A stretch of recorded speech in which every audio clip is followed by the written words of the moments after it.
nous traitons de toute l'information de la banlieue. Vous pouvez suivre toute la carte de la banlieue à partir de votre adresse. Vous participer à nos émissions en appelant le 77 544 40. Contactez le service commercial, composez le 70 203 23 01.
Bien qu'ayant travaillé sur le budget, le rapport de présentation qu'on m'a envoyé avec la convocation n'est pas complet. Beneen fànn bi mooy, je sais que nous vivons un moment solennel. C'est un moment solennel, un moment sérieux. C'est pas un moment de politique politicienne. Moment la boo xam ne dañuy voter budget commune d'arrondissement Sam Notaire. Moo tax damay wax ci sama xalaat, damay wax ci sama xel, bàyyi fi seen xel. Damay wax ci sama xel, bàyyi fi seen xel. Wax mënut a doon benn, waaye na xalaat rafet. Na xalaat rafet. Dama jàpp ne dans la rédaction du rapport de présentation du budget, des erreurs qui reviennent pouvaient être évitées. C'est-à-dire, dans le rapport d'orientation, il y a des erreurs qu'on a signalées qui sont revenues et ce n'est pas une bonne chose. Et sous nous, budget des collectivités locales, il y a un vocabulaire, les mots ont leur sens. Là où on doit parler de compte, on dit compte et non article. Jusqu'à preuve du contraire. Je crois que dans le vocabulaire de la nomenclature budgétaire, en section recette, on dit section recette, compte, chapitre. Section dépense, on dit section dépense, service, compte. C'est ça, le vocabulaire. L'orientation budgétaire, le budget a été orienté d'une certaine manière. envie que cette orientation soit respectée parce qu'on a dit que c'est orienté de la manière la plus démocratique possible. Nous l'avons dit et répété. Moi-même, j'y ai participé. J'ai participé à la rédaction d'un rapport que je considère comme un rapport qui pourra servir comme feuille de route. Je crois qu'on va respecter l'orientation budgétaire parce que si on la respecte, on va satisfaire les populations de Sam Notaire. Je tiens à ce qu'on respecte l'orientation budgétaire. 6e page bi ma jox dañ ci wax ci investissement ci man li ma travaillé dans le budget d'investissement li ñu prévoir mooy ce fameux bureau d'accueil d'information et d'orientation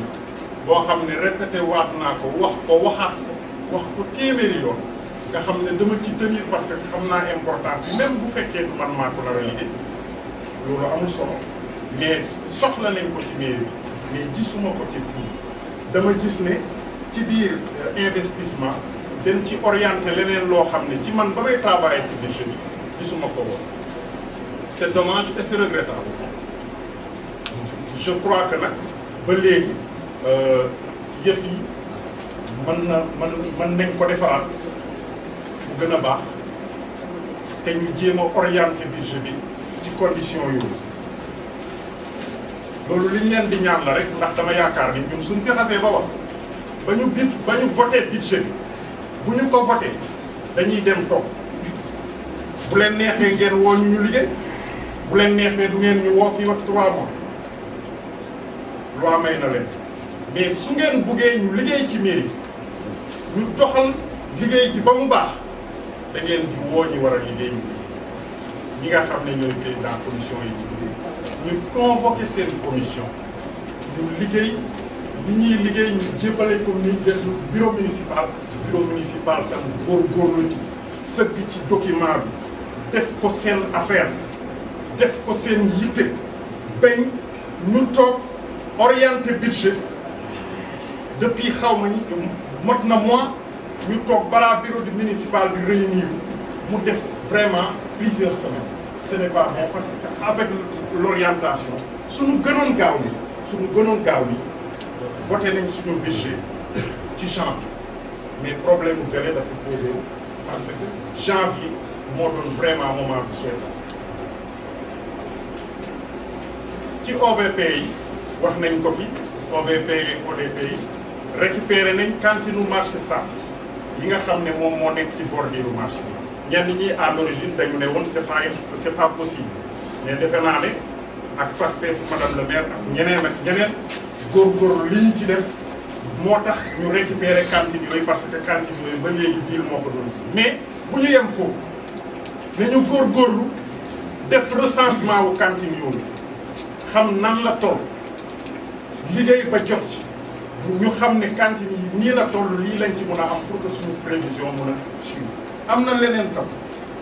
mooy ñuy wax amende correctionnelle yi nee nañ ci rapport de présentation bi dañu ne ay amende la yoo xam ne police d'état moom moo ci chargé wu dëgg la loolu dëgg la police d'état moo ci chargé wu te percepteur la ñuy liggéeyee mais mairie bi daf ci am quote-part pour ñu xam li ñu ci am bu ñu yem rek ne ce sont des questions que nous ne maîtrisons pas alors que dugal nañ ko ci suñu budget maîtriser wuñ ko mais nañ ci travailler ak percepteur mu wax ni kañ la dugg nan la toll lan moo ci suñu quote-part en tant que commune d'arrondissement parce que commune d'arrondissement bu ci nekk buñ ko xoolee ci budget bi am na ci quote-part nañu góorgóorlu ci loolu ñu travail ak percepteur mu xam ne loolu war nañu ci rendre compte ñu xam ko parce que loi moo ñu ko may bien que maîtriser wu ñu dépense mais tant que travail wu ñu teg moom duñu ko mën a maîtriser. am na leneen ci loolu laay jeexale mooy ni dégg naa ku fi wax sànq problème site internet bi site internet defe naa ne loolu depuis ba waa commune d'Anderlecht bi boo ñëwee ci dans le cadre de notre partenariat promettre nañ ñu jàppale ñu ci site promettre nañ ñu jàppale ñu ci site te ñu ngi ci Papis Sabali mi ngi ci travail nañ ci te site bi yaakaar naa ne dina ñëw site bi yaakaar naa ne dina kii parce que ñu ngi ciy travail site bi mën na apparaître dans quelque temps parce que liggéey bi sori na suñu ci gënee góorgóorlu site bi dina taxaw avec bàcc bi ou sans bàcc bi que les choses marchent parce que loolu olof dafa wax soo amee sa ëmb dugal ko ci gaal doo ñaanal ëmb bi da ngay ñaanal gaal bi ndax bu gaal bi teeree nga jot sa ëmb kon man dama bëgg jot sama ëmb moo tax loolu je vous remercie. benn conseil municipal mu ne am nga droit ne waaw am nga droit ni déet mais pour amaana ñu liggéey budget ba pare wëlbatiku di ci dugalaat leneen loolu moom xëy na beneen budget mais day jafe loolu moom sama doom day jafe budget bi moom niñ ko tëjee nii noonu rek lay mel mais li nga laaj sa droit la bu fekkee dafa am dañ la jox fooy boo xam ne bii am na lu manqué ci budget bi ñu la jox loolu moom du yoon ku ko def war na la baalu te man tam maa ngi lay baal parce que du yoon heure bi ñu ngi lay jégalu su fekkee ne loolu am na mais amaana pour ba budget bi ñu di ci xalaataat ne nit ci dugalaat ne loolu moom mënul nekk fi may jeexal tamit ci tënk wax ji rek xam nga mënuñu détaillé wax yi damay tënk sama doom fi may jeexale ci wax ji mooy lépp loo xam ne lii dafa laaj liggéey dafa laaj jëf ma ne ñi ko war a jëf ak ñi ko war a xalaat nii gis nga fii conseil municipal yi fi toog jaayum toog dof toog ku nitewul toog ku xamul toog parce que ñu yàgg liggéey ci budget ñoo fi ne man mii toog rek am naa ñaar fukki at ak juróom ci budget bi nekk action bi am naa juróomi mandat action bi te bu jël la ma jël sama budget te bu jël la may bokk ci commission bu ma bokkul ci commission bokk naa ci secrétariat ci Kabirou Mbodj ba fi ñu toog tey jaay la ñëw kon li ñu war a def xam nañ ko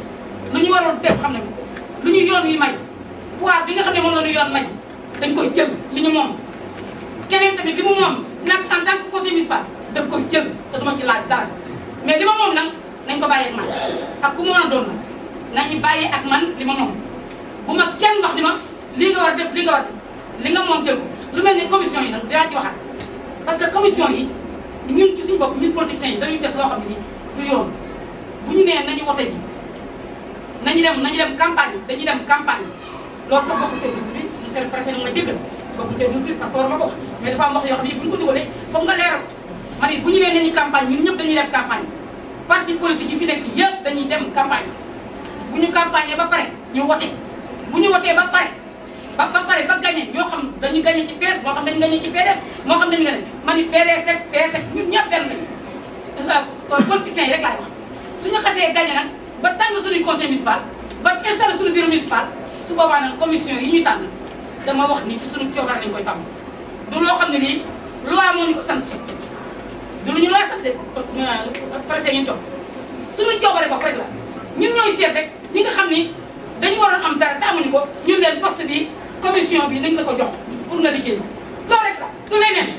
nit ñi dañu xam ni commission yi du par la force dañ ko def rek pour defar du loi boo xam ne bii dañ ko bind mu doon article ñu ni lii forcément la ko war a am wala lii nangam loolu amul mais nag dañ ko def nag pour defar pour liggéey mairie yi fi jiitu yëpp dañ doon tànn commission mairie yi fi jiitu yëpp dañ doon seet sax yeneen commission am sax yeneen yoo xam ne du commission ñu tuddee ko commission di ko doxal pour liggéey mais loolu pour rafet rek loolu du loo xam ne nii dañ la ko war a jox obligatoirement li obligatoirement mooy conseiller municipal nga bokk ci ñiy def activité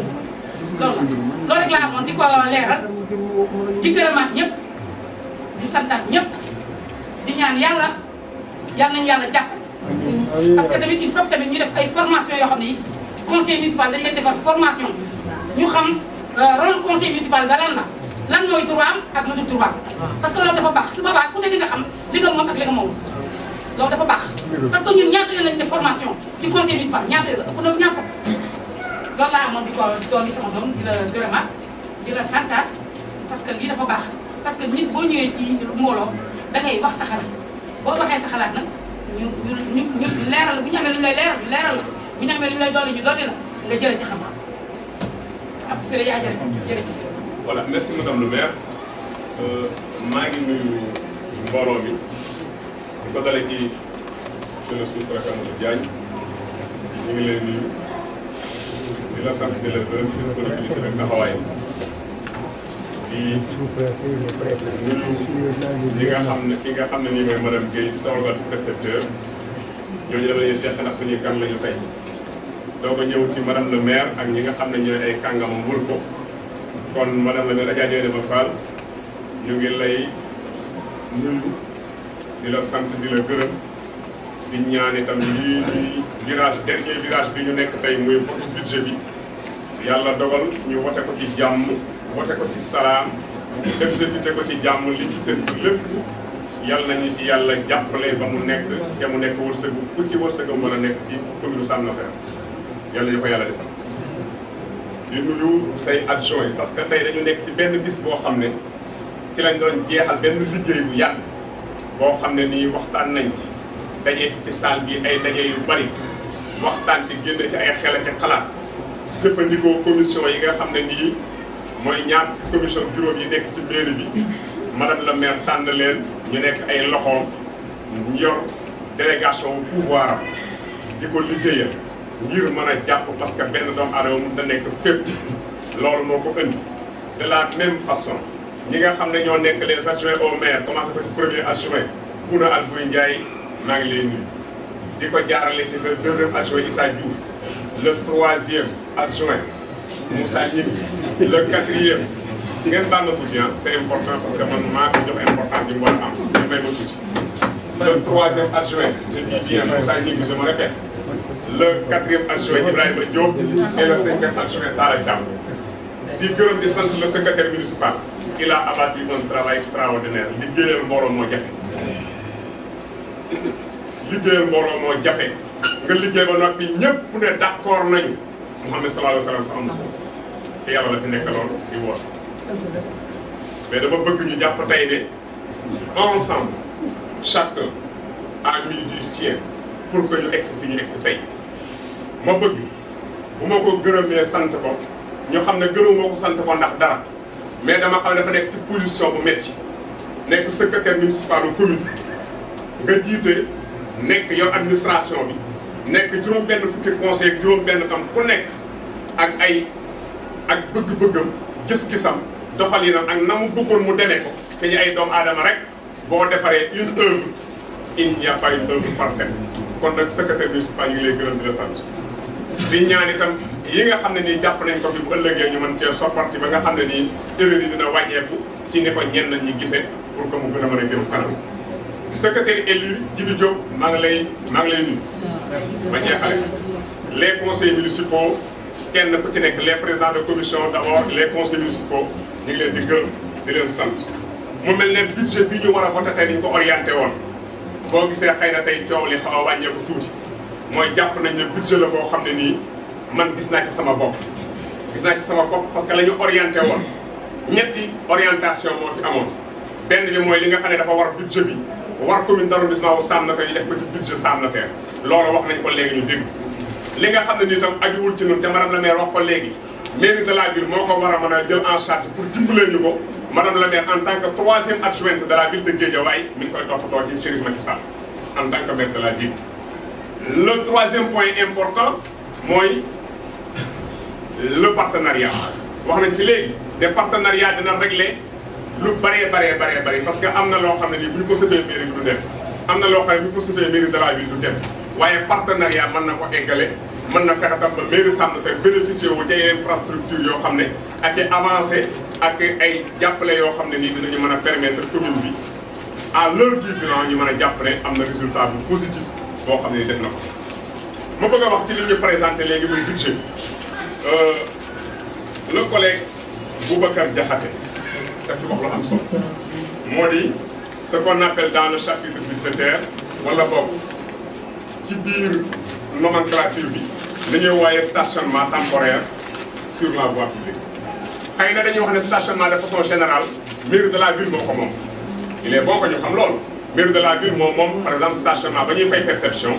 loolu mairie de la ville moo ko féetewoo mais sañ nañu les espaces yi nga xam ne nii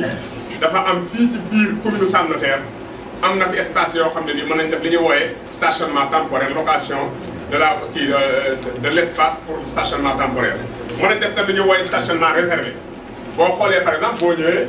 on sait que fii tout près à côté, il y a de l'argent ici boo jógee tali bi mooy devant le parking de la boulangerie, c'est la voie publique. Xaw ma ndax ñu ngi koy jël, xaw ma ndax jëluñu ko, mais il y a une boulangerie qui est là boo jógee tali bi. L'espace qui se situe entre la boulangerie et tali bi, c'est la voie publique. Il faut recouvrer ça, c'est de l'argent. Bon, bu ñu jógee ci loolu ñu xool ne les taxes sur l'électricité et l'eau, c'est des taxes c'est des taxes importantes. Mais taxes yooyu malheureusement problème bi nga xam ne la commune d'arrondissement yëpp am mooy on n'a pas la clé de répartition. benn mairie mënul taxaw ne man tey ren jii sama commune liñ fa consommé ci ndox ci at mi nangami mètre cube la kon dinaa war a am nangam bu ñu joxe pourcentage relatif à temps. Amul benn mairie bu ko mën a am ci Sénégal amul ba léegi. jugoon nañ ci di ci wax ay jamono mais amul benn mairie bu réussir ba léegi man que tant de mètres la ñu consommé sama territoire commune kon man tant ci xaalis laa war a am. kon lan nga mën a def da ngay xool lañ la joxoon daaw jéeg ak ren nga boole daal di def sa répartition xam ne kon yow sa liñ la war a jox sa taxe sur l'eau dana avoisiner tant nga à peu près. La taxe sur l'électricité de même. Man nekkoon naa ci benn commune boo xam ne à la commune de Pikine Nord may redresser seen budget je me suis rendu compte que fay nañu ay nit ñu dem ci compteur yi ci kër yi di ko relever benn entrepreneur lañu benn kii la ñuy jël plutôt benn spécialiste lañu jël mu dem di ko relever benn cabinet di ko relever ba indil maire ba jamono bu Amadou Dia ñëpp xam nañ ko moo fa nekkoon maire indil maire ba résultat yi ne ko kër gi nekk compteur ba fa nekk léegi lii moo ca nekk maire kenn fertile parce que ba ñu demee ba ca fay ba on s'est rendu compte que c'était pas en fait loolu moo koy permettre ba mën a xam ñaata la war a am ci taxe sur l'électricité. Donc beneen donnée nga ko importante buy wane ne kon taxe sur l'électricité aussi mënuñu ko maîtriser par contre le fonds de dotation ce fonds de dotation mairie de la ville moo koy jox commune d'arrondissement yi donc mën nañ ko xam daf leen war a doter parce que ay njabootam lañu war leen a jox at mu jot am lu mu tibb jox leen loolu muy tibb di leen ko jox nag mairie war nañu ko mën a toog waxtaane ko ville bi compte tenu du budget qui a été voté au niveau de la ville ou qui sera voté à la ville que ñu wax